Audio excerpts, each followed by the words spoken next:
What's up, everyone? It's your girl Chanel from Complex Simplicity. Oh, how I have missed you so. We got a lot of natural sunlight coming in. I don't know that there's much I can do about that, so you're gonna have to check this video out with the good natural sunlight. It's rare that I actually do vlogs when the sun is still out, so this is pretty dope, pretty cool.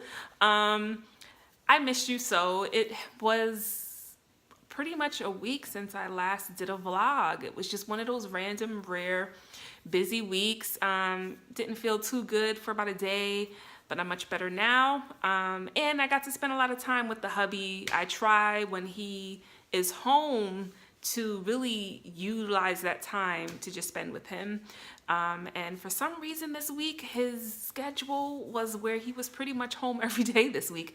And I said, you know what, this is not an often occasion. This is actually a rarity. So let me really spend time with my husband, right? And I knew that you all would understand, and don't worry because I'm back and I will be hitting you with my normal schedule of vlogging. As I have been saying a lot lately, there are times where I may have to take little brief pauses, couple of days, maybe even a week here and there, to be able to actually be inspired and have great content, or the best content that I can possibly give,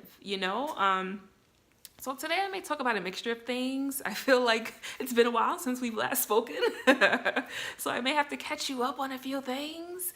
So for my social media, my Instagram page for the website, I put up this empowering thought quote that I thought was so cool. It was actually a picture, and it's about self-esteem. And so in this cartoonish picture, they have someone pointing fingers at someone else, and it pretty much is saying a lot of times we often feel that the reason for a lot of our low self-esteem, low self-worth issues and struggles is because of how other people make us feel. But then the same cartoonish diagram had a second picture underneath it, and it had the person who was being pointed at in the first diagram, it had them pointing to themselves. And it pretty much was saying that we're the ones a lot of times who bash, judge, and kind of hate ourselves to the point where it's not the other people that are making us feel low, and it's not how other people's views and perspectives of us makes us feel like we're not worth it. A lot of times it's how we feel about ourselves deep down inside that actually is what continues to feed that negative beast of self-hate, so to speak. And I thought that that was pretty profound, and I had to share it on my social media. I try to always do for my Instagram and Facebook page for Complex Simplicity. I make sure pretty much every day, or at least 6 days a week, I'm leaving or giving encouraging words, using quotes from others that are encouraging, empowering, and thought-provoking, in the midst of pictures of me in fashion, in the midst of me singing and doing Chanel-like things. But my real aim is, as because a lot of us are hooked on our phones all the time, as we're scrolling and connected to our phones all day, every day, that you do see something or get something that is thought-provoking, empowering, and encouraging, right? So I thought that was dope and felt like that would be something worth me sharing a little bit about. As far as just self-esteem, it's how they say, it's self, something that you can control to some degree, something that you can change and work at. It's self, the esteem of yourself, as Cat Williams says, but he says it in a raunchier way, or more explicit way. And so I know it's so easy to want to blame others, whether it's because I know there are a lot of us out there that I haven't, but I do know a lot of people who have gone through abusive childhoods, or negative, horrible things have happened to them, or just not having or feeling like you're getting the love from your parents that you should, or maybe there was an absentee parent, right? And yes, these things can absolutely affect our self-esteem. However, I do strongly feel that as adults, as young people, we have to be ready to do the work, right? Once we get to a certain age, it's but so much of the blame game we can play on everyone else. There's just certain things, it is what it is. We can't take it back. Unfortunately, we weren't given certain childhood experiences maybe we would have wanted or what we deserve to have. But at some point, we definitely have to be willing to say, nah, something's got to change, and I need to be a part of that change, right? Whether that's getting therapy to get to the root of what the true issues are that lie there. Maybe it's making amends with certain past hurts, generational hurts, curses, but still trying to make the concerted effort to move forward in our lives. I don't think it's enough to just continue to play the blame game about why we weren't given a fair shot with certain things. And I only say that because as I've said before on this website, have a mother who had a very unfortunate childhood, and she has taught me so much with how she was able, with the help of the Lord, of course, to move forward in her life, and that there will always be certain uphill battles, but that you have to be willing to put in the work and to get to that place within yourself where you learn to do better, right? To love yourself, as well as my field. As y'all know, I'm in the social work field. I work with children, or I used to work with children and teenagers for 10 years. I now work with, and foster parents. I now solely work with foster parents, but still, work with people, and, you hear and learn and see a lot. And, so yes, please be encouraged out there. I don't know why us people of color are so ashamed to go see a shrink, see a therapist. They're a neutral party that can help us out in life with different things. It's important, I think, for all people. There are times when I'm like, hey, I think I should even, maybe start seeing a therapist, sorry, just to see and to make sure if there are any things that I feel are not sorted out in my life, that they do get, I'm able to kind of figure it out with a neutral party who has a clinical eye, maybe to be able to see and help guide me through things that I may not be able to naturally see. We all have blind spots when it comes to certain areas in our lives. I think, though, it's important for us to try to be well aware of what those blind spots actually are. I think everyone can benefit from therapy. For those who are trying to get married, what's one of the first things that are suggested and strongly encouraged? Get premarital counseling, right?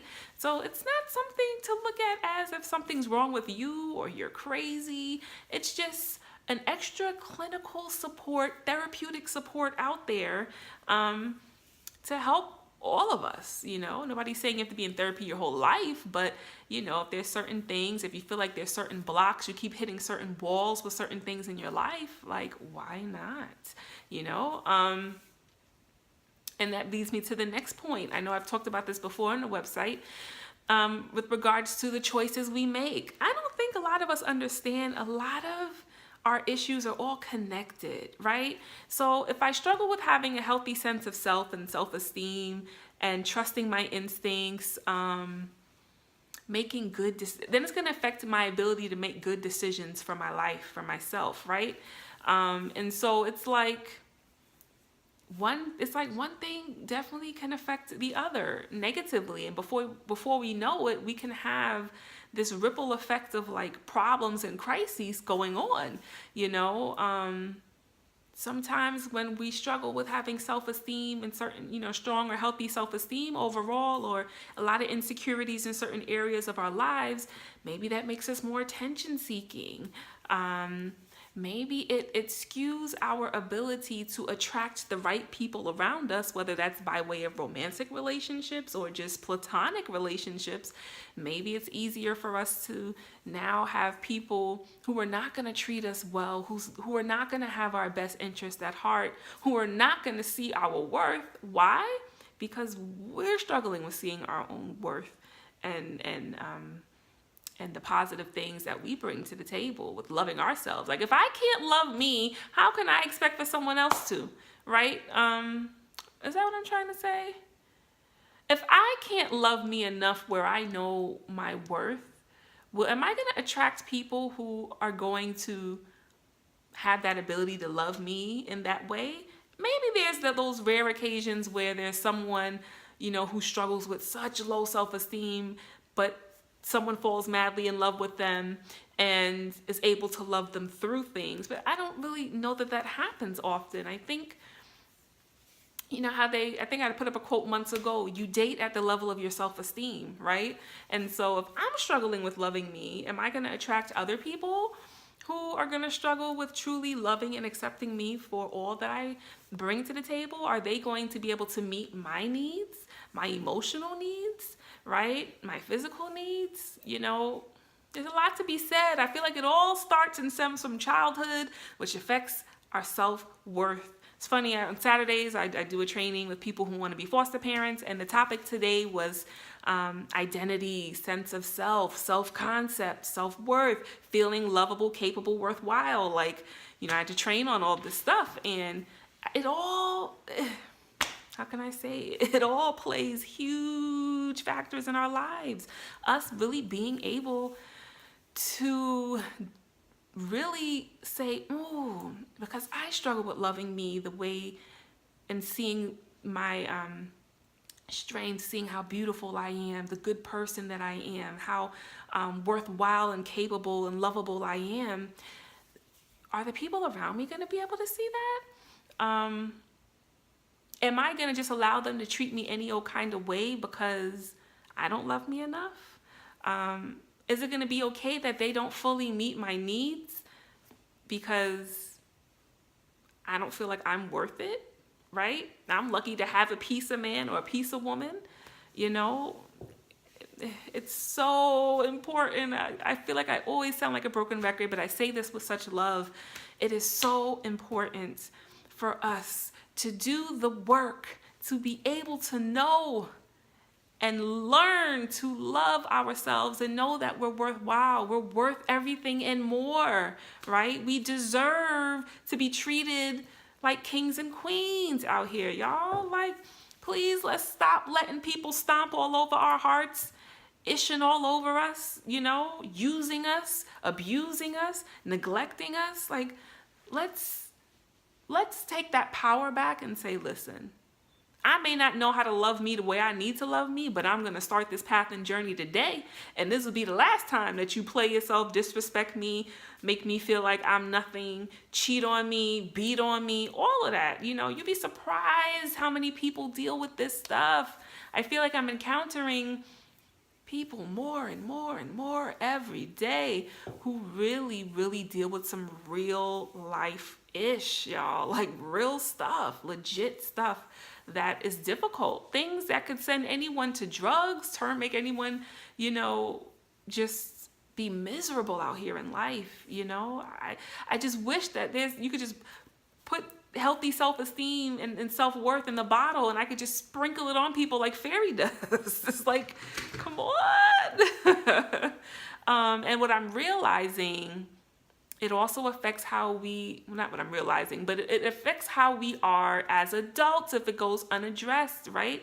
And so things could get real in a different way. We start making real poor choices, which could affect our lives in detrimental ways and the people closest to us, depending on the scenarios, It's real out here, y'all, real, Like I said, people, you'd be surprised. I'm reading Gabrielle Union, I'm listening to Gabrielle Union's audiobook, We're Gonna Need More Wine, and I'm halfway through, right? I think I'm almost halfway through. I'm on chapter 8, there are about 20 chapters. And so you figure my commutes normally are an hour to work, an hour home. So I should be done with this audiobook midweek, end of week, the latest. And just hearing a lot of her stories. I don't want to spoil it for you all out there who want to read it and haven't read it. But just so you know, I will be doing my own little spin review on it when I'm done. But just to even hear Gabrielle Union, she's beautiful. She's gorgeous. She represents for the Chocolate Sisters, right? She's so successful. Married to D. Wade, it don't get no better than that. But when you hear her story and how she struggled with insecurity and fitting in all of her, a lot of her life, was raped. A lot of things have happened to her. She's had a lot of experiences that she shares in this book, which I respect her for going there and getting deep, digging deep. You know, it just is a reminder, like most of these celebrities we see on TV, y'all, millionaires, soon to be billionaires, they're struggling with a lot of these same core issues. I'm like, wow, it's almost like you got to be messed up to make it. And I know that sounds crazy that I'm saying it. I say this to my husband and my family all the time. It's like, in order to really make it and be like uber successful, like a lot of the people we follow on social media and, you know, the celebrities who we support in some way with whatever products they got,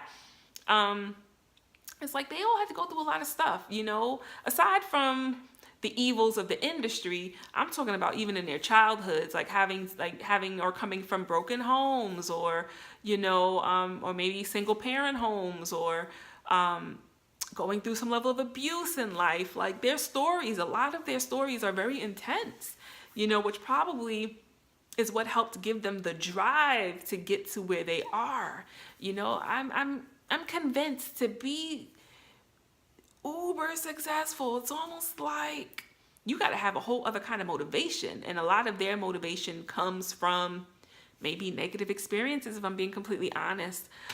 So it's just so important. Listening to her book these past few days has just reminded me of how imperative it is for us to really work on us. Like I said, even if that means you got to break it down to a primitive level where you got a pad and you got your pen and you're sitting and you're saying, okay, let me list all my strengths, all the things that are good about me. Now let me list some needs I have. I don't like to call weaknesses, but let me list some needs I have, things that I can stand to improve on. You know, if you got to start there, let's start there. You know, what are some habits or behaviors that I have that are detrimental to me? They're not helping me out. They're not helping me to reach goals. They're not helping me to achieve some of the things, normal things in life that I want to be able to achieve and experience. You know, am I standing in my own way? Because a lot of times we stand in our own way, folks, you know, to really try to dissect and get to the bottom, the root issue. What is the issue? Is it that because I wasn't connected to my mom, or I wasn't connected to my dad, or I didn't really have any parents to raise me, or, you know, what is it, you know? You got to start somewhere. I mean, I know therapy is not going to be everybody's first initial step, you know? However, maybe not all of us have to be in therapy per se, but if we keep hitting a brick wall, if you find I keep hitting this brick wall, like what is going on? You know, one thing that I love that my mom used to always say is like, you always want to see growth and progression. And I speak about this a lot on the website and for my social media for the website, right? When I look back a year ago, this time last year, if I don't see that there's been any kind of growth, personal growth within myself, professional growth, it's like, okay, Chanel, what's going on now? What are we doing? We should have kind of seen some increase at some point within this last year in this area, whether it's struggling with managing finances and saving money. Saving money is a hard thing for me to do. I'll be very transparent, have always been about that. So have we gotten better? I can actually say, yes, I've gotten better with this area. How, Chanel, you may ask? Well, when I went to one of my job functions, they had MCU, I'm an MCU, credit union, I don't want to say recipient, but I'm down with a credit union bank. And they have these cool things set up that you can, you know, apply for in order to help you to save. Because a lot of times credit unions, they want to push for you to save and do better with your money. And so I said, you know what, Chanel, you can afford out of every check to put $20 aside. Start small, you know what I'm saying? Because if I'm struggling with saving, I can't now expect to save $100 a month, right? So let's start small. $20 a paycheck, $40 a month. And thankfully, I already have it set up where the money automatically goes there. Once my paycheck hits my account, boom, whatever $20 needs to be transferred over to like my holiday savings club situation goes there. Now for me, this is a great growth point, right? Because normally I would say every year I'm going to save, I'm going to do better with saving, but never had a plan of attack, never had a course of action to follow it, right? And so I was proud of myself to see that I actually did something. And I didn't even have to go out my way. I'm going to a job event and boom, they're there. Okay, Chanel, take 10, 15 minutes out of your life and sign up for this. And so I did. So this should be able to help me with holiday shopping this year, and I'll just keep it going and get used to. I'm pretty much to the point now where I don't even miss the $40. I don't miss the $20 that's taken out of each paycheck. I see where it goes, that's fine. And so that's what I mean, okay, Chanel, it's a need that I have. I need to improve in saving money. So Chanel, at least from this time last year to now, there's some progress there, right? There were some steps of action taken in this area, So whatever it is that we're struggling with, I know money's a big thing for a lot of us out here. Times is hard, as I say often. Maybe even the types of people that we date. That's a biggie, right? I kind of find myself always attracting this type of person. Why is that? Because this type of person is really not good for me in the long run. So what do I need to do to get to the bottom of why it is that I'm constantly attracting this kind of guy or this kind of woman, And then once I kind of have made sense of that, what is it that I need to do to ensure that I stop attracting this type of woman or this type of man, that's detrimental to me. It's not helping me. It's not forcing growth in me. It's actually pulling me back. It's holding me back. Those kinds of conversations, y'all, primitive level, basic level, like start from that, For those, I know a lot of people in this situation, well in their 30s, and they're still trying to figure it out financially to where they can live on their own, right? So why is it that I keep seeing myself in the same predicament year after year after year, where I am still living with the parent even though I'm grown? Or, why is it that I can't manage to really fully be independent and take care of myself? Is it that I'm mismanaging my money? Or is it that there's a part of me that's scared to venture off into this territory? Or is it that for whatever reasons, the jobs that I'm going for, they're just not going to be able to afford me the ability to take care of myself fully, to have my own? And when I say have your own, y'all, I done lived in basement apartments. I've always lived in a 1-bedroom prior to my husband and I moving to where we live. And of course, when I grew up with my parents, I always kind of lived in houses for most of my childhood. But being on my own, I moved out when I was, 23? So from 23, and I didn't get married until 31. So for that span of time, your girl was on her own. So like I told you, I've shared an apartment with a friend.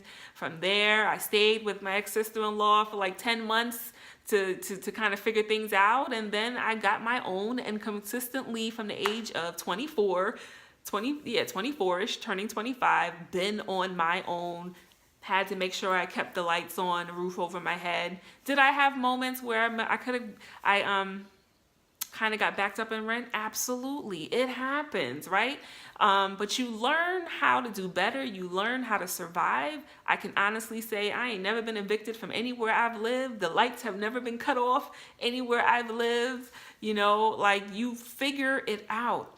And that's why I always say I'm so thankful that I decided to take that plunge in my early 20s, because it prepared me for where I am today. Of course, I have a husband and he has a great job, and I still work, and together we make it work. But at the end of the day, I know that there's certain survival skills that I have because I've had to support myself I've had to support myself by myself for several years. And so for those who do feel that it's this time in their life where they need to get out on their own and get their own, if you find that this has been a goal of yours for the past 5 years or more, 2 years, a year, and you still really haven't seen much progress or growth to make this goal happen, basic level, paper and pen, what is it? What is it that's standing in my way? Is it just a lack of finances? What I was going to initially say when I said I've lived in basement apartments and all kinds of things, you can can get you a studio. You ain't got no kids. Listen here. I would live in a studio and hook that thing, trick that thing out. You know, it's one thing my mama always taught me. It don't matter where you live. You make that house a home. Like, you figure it out, you know? And I always find myself wanting this so much for a lot of my girlfriends, because a lot of my girlfriends are still trying to gain that full level of independence that they want and feel they should have at this stage of their lives. And it's like, y'all, you know, it is a sacrifice. Like I said, I had to sacrifice going on vacations when everybody else was having fun because they didn't have the certain bills that I had at the time. I had to sacrifice all those things, but it's okay, because guess what? For someone who ain't traveled much at all in her 20s, since I was 31 and married, my husband and I, we leave the country with the help of the Lord. We leave the country every year. Sometimes twice, even have been known to do it 3 times. So I say all that to say, your time will come, right? So when I was having to support myself, of course I didn't have the funds to go to DR, to go to Jamaica, to go to the Bahamas and all the places I've been, right? But guess what? My time came, and that, you know, married life, my husband and I both said from when we were just dating, we're gonna definitely need to step up our travel life. Like, traveling is such an important component out there, y'all. You know, I've said this before. But yes, you know, your time will come. I was always on trains and buses, and I was a caseworker, having to go to all these home visits and go from here to here, point A to D, on the buses and trains and cabs, right? While some of my girlfriends were lovely pushing whips, right? I was happy for them. Love is love, because when you win, we all win. It's cool with me. But I knew my time would come. My time came, and I probably, to a lot of people who know me or who are around me, they probably felt like, dag, her life changed overnight. But a lot of them forget. But your girl was grinding and having to support herself and you know, sacrifice a lot of things. It might not have seemed like it. You might not have realized it. But yeah, I was paying a lot of money in rent every month. Didn't make a whole lot of money. Like, you know, but you figure it out. So now that I'm married, yes, I'm in a situation where I can enjoy life in a different way. And I'm so thankful for it and humbled by it, you know. But, you know, I've had I hate to put it in a way of like I paid my dues, but I kind of paid my dues, you know, right? You know, when you have to live without for so long, you know, you can appreciate it more when you're able to do all the things you've always wanted to do. So please be encouraged. Don't be afraid to really try to figure out, how do I get from point A to point B? How is it that I'm going to see this goal through? Takes me to my running journey. So I told you briefly that I was on this whole quest to like run. I'm on this quest to run 10 miles. So I'm halfway into it, meaning I've mastered the running 5 miles point, right? I mean, I say mastered, but I'm able to run 5 miles consistently. So now I'm training to be able to specifically do 10 miles. And let me tell you, it's challenging. You know, they add extra 10 minutes here. Them extra 10 minutes of run time is like, oh, you know, but I'm like, nope, because we're going to see this thing through. This morning, I had to work this morning. I woke up super early, and yes, your girl was out there in the chilliness of the air, the chillness of the air, running. And I had to run 4 10-minute intervals, which is 40 minutes, but you get a 1-minute break in between each 10-minute interval. Don't be fooled. That 1-minute break goes by like this. You feel like 20 seconds have gone and it's time to start jogging again. And I was used to running 30 minutes, 5 miles, as far as how this app has it going. 30 minutes, I was used to doing that. They added an extra 10 minutes. Most would say, you should be able to kill it. That extra 10 minutes you feel, because at 30 minutes, I was already stretched, feeling tired, and towards the end, like, okay, how many minutes, how many seconds, right? So to add another 10 minutes is real. So, you know, I'm getting used to it, but it's pushing me, and I love that. As much as I want to curse the app out when I'm doing it, and as much as I sometimes feel like I want to give up, I'm like, nope, we're going to push through. You can do this. If you can do 30 minutes, Chanel, you can do 40, and this is what it's going to be. You know, and so that's another goal, fitness goals, right? So when I look at my fitness between last year and this year, Yes, I was doing a whole lot of spinning, which is great, cycling or whatever, but my body started to get used to it and adjusted to it. And so I had to trick my body these past couple of months into doing something totally different and setting different goals. And now I'm seeing certain results. I was at a standstill and even put on a few pounds, if I'm being honest, so now I'm feeling like those pounds are coming off, from 10 to 12 pounds I gained. And now I'm getting to a point where I feel my fitness levels from the inside increasing, my breathing. For the singers out there, you do a little bit of good running. Let me tell you, that voice, clear, crisp, you're hitting notes in your head register smoothly with ease because it works your lungs, And so I say all this to say it. My timer reads I've been rambling for 30 minutes now. But I say all this to say, to encourage us all. Let's try to get to the root of whatever our issues are as it pertains to how we feel about ourselves, how we love ourselves. For some of us that hate ourselves, let's try to really work through that and get to the bottom of it. And at that point, I feel like once we're able to determine and pinpoint where the issue stems from and lies, let's now try to set some kind of goals that will help us to stay in the healthier zone of how we see ourselves, right? Now, for those who may still struggle, and sometimes we do need to sit with a professional to help guide us and figure this out, to take us on like this guided journey of our own mind and subconscious at times, right? Because I feel like if I don't love myself enough, it's going to affect the choices I make for me, which could affect those around me. It's going to affect the kind of people I'm attracting to be around me. It could affect every aspect of our lives if we're not careful. Something as simple as trying to really obtain and have a healthy sense of self-worth and have positive and healthy self-esteem. And I know I'm forever sounding like a broken record about this topic, but like I said, every day I'm being reintroduced to adults, successful people, hungry people who still haven't worked through these issues. It will make your life harder than it needs to be. You can possibly continue to hit that brick wall if we're not careful. Like I always say, and it's not to judge single people, but if you find that you are in your 30s and you're still single, and every year that another birthday is coming, bless God for you having another year of life, but you're still finding, why is it that I'm not finding who it is I should be with? Like, why is my dating life at a standstill? We gotta start to try to ask ourselves, what is the issue? Am I standing in my own way? A lot of times, folks, I feel that may be the case. It's not always just that there ain't no good men or women out there. It's not always that, I just haven't met the person yet. Sometimes it's who we're attracting.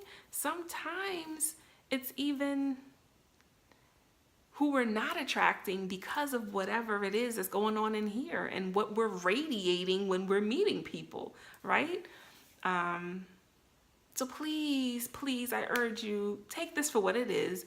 But let's really just start to look deeper, y'all, within ourselves. It's so easy for us to judge everyone else and assess everyone else's lives. Let's all, including myself, make efforts to constantly dig deeper and really know and get to know who we are and what's standing in our way and how we're standing in our own way, so that we can progress in all areas of life that we should and deserve to.